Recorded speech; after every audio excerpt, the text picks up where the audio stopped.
Hello, in this video I want to show you how to switch photo quality in XIAOMI Redmi Note 10.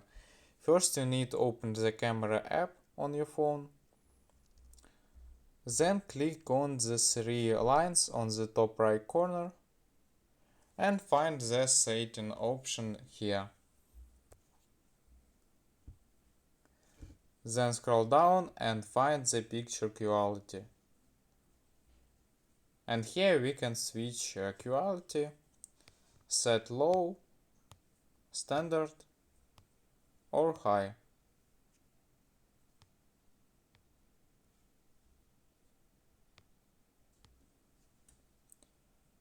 And this all, we switch the photo quality in XIAOMI Redmi Note 10 today.